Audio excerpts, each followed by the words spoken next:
হযরতে জিবরাইল বলছেন, ইয়া রাসূলুল্লাহ, একজন নতুন ফেরেশতা এসেছে আজ আমার সাথে, যে ফেরেশতা কোন মানুষের কাছে আসার জন্য অনুমতি কোনোদিন চায় নাই আর কোনোদিন চাবেও না, শুধু আপনার অনুমতি চায় আপনার কাছে আসার জন্য।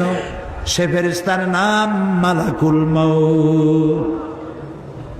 হযরতে মালাকুল মউত রাসূলের অনুমতি নিয়ে রাসূলের জাসাদ মুবারকের কাছে এসে সালাম পেশ করলেন, বললেন, ইয়া রাসূলুল্লাহ, আদম আলাইহিস সালাম থেকে নিয়ে শুরু করে এই পর্যন্ত আমি যত মানুষের জান কবজ করেছি আর কিয়ামত পর্যন্ত যত মানুষের জান কবজ করব, কারো কাছে অনুমতি চাই নাই, অনুমতি চাওয়াও আমার লাগবে না। কিন্তু আজকে আসার সময় আল্লাহ রাব্বুল আলামিন আমাকে বলেছেন আমি যেন আপনার অনুমতি চাই। রাসূলুল্লাহ বললেন, মালাকুল মউত, আমি যদি তোমাকে অনুমতি না দেই?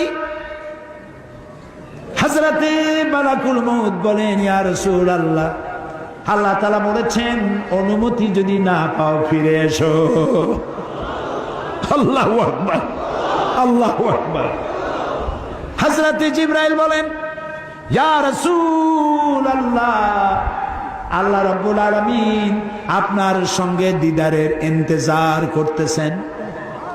নবী বললেন, মালাকুল মউত, তুমি তোমার কাজ শুরু করতে পারো। মালাকুল মউত যখন জান কবজ করতে যাবে, রাসূলুল্লাহ বললেন, আয়েশা একটু কাছে আসো। ওই যে সোনা ছিল কয়েক টুকরা, সোনাগুলোর খবর কি? 6 টুকরা, ছোট্ট ছোট্ট 6টা টুকরা সোনা ছিল, সোনাগুলো কই? হযরত আয়েশা বলেন, আমি তার যত্ন করে রেখেছি। নবীজি বলছেন, এক্ষুনি স্বর্ণ টুকরাগুলি সদকা করে দাও। আমি মুহাম্মদ সাল্লাল্লাহু আলাইহি সাল্লাম আল্লাহর দরবারে এই অবস্থায় উপনীত হতে চাই না যে মুহাম্মদের ঘরের ভিতরে সোনা আছে। মালাকুল মউতকে বললেন, তুমি তোমার কাম সারো। জান কবর শুরু হয়ে গেল।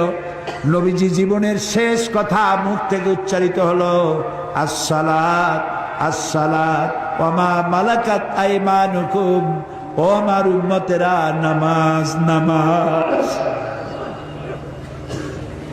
ইন্তেকালের সময় মেয়ের কথা বললেন না, নাতির কথা বললেন না, জামাইয়ের কথা বললেন না, উম্মতকে স্মরণ করালেন, ও আমার উম্মতেরা, নামাজ ছেড়ে দিও না, আর তোমার অধীনস্থ ব্যক্তিদেরকে জ্বালা যন্ত্রণা দিও না, চাকর বাকরের জ্বালা যন্ত্রণা দিও না, গরিব মানুষের দিকে লক্ষ্য রেখো। আর আমি চিরজনমের মতো তোমাদের থেকে বিদায় নিয়ে গেলাম, নামাজ ছেড়ে দিও না। কিয়ামতের দিন ওই রাসূল যদি আমাদেরকে উম্মত বলে পরিচয় না দেন, জান্নাতে যাওয়ার উপায় নাই।